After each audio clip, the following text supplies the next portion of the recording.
Super Bowl 54, what was the defining moment? For me, it's got to be the 2nd and 5 and 3rd and 5. You see that the score's 2017 now. There's 5 minutes left. You've got to get a play going.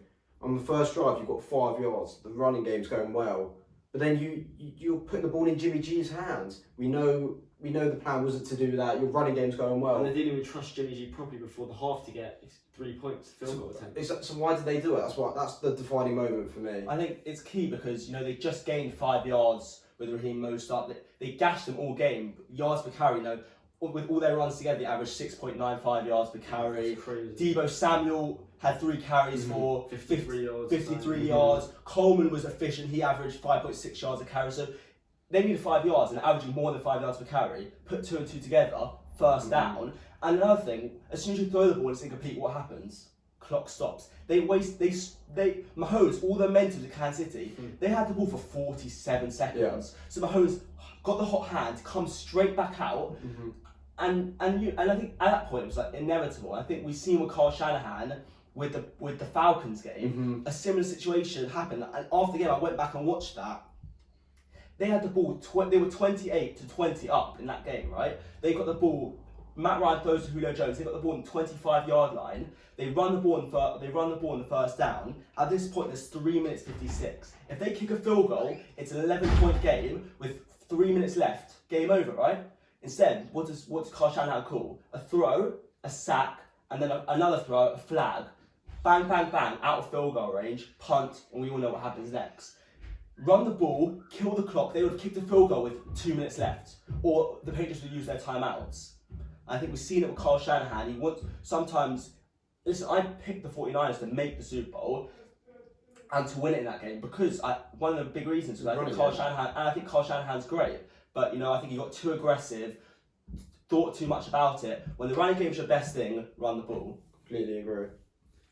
For me, I'm looking at the score and it's 2010. The Chiefs are doing nothing on offense. Mahomes is having a wobbler on the game. And it's 3rd and 15 in Chiefs territory, and I'm looking at that 3rd and 15 where Mahomes stood in the pocket like a stud, took that huge hit. He had pressure coming at him from all different directions, hits Hill on that go route, and then slants out deep.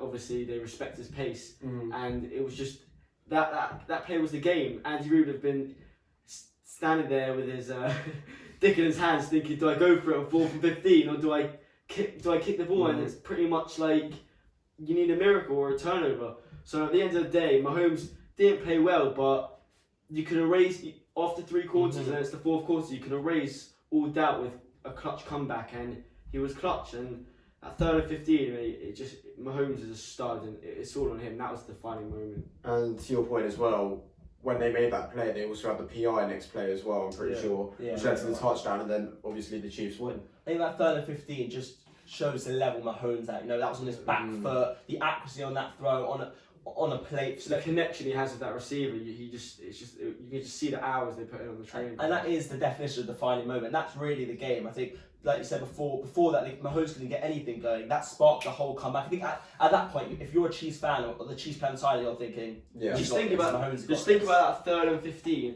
2010 down in the Super Bowl, the clock ticking away, and you pretty much have to convert on this 3rd down and distance. And he stands in there and has faith in his receiver. He knows where he's going and launches that. He launches that as Hill's making his break, because he knows other quarterbacks who aren't off his level will just hesitate, pull away and try to run away. But he understands the pressure and the great defensive line of the 49ers. And that was just the defining moment for the game. It had all the momentum. And like you guys were saying about the 2nd and 5, how the 49ers didn't run to get a drive going and kill clock.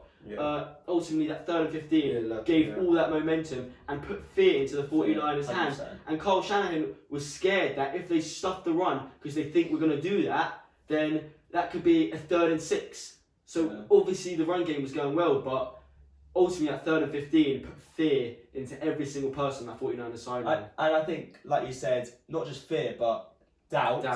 And just imagine the adrenaline rush you're having. 3rd and 15, this is the game. 60-yard play when you have him dead to rights almost. It's like all the adrenaline, all the excitement just pumped out of you, and you're thinking, oh god, here we go again. Doubt creeps in, and inevitably they lost. Yeah, and that probably was the defining moment.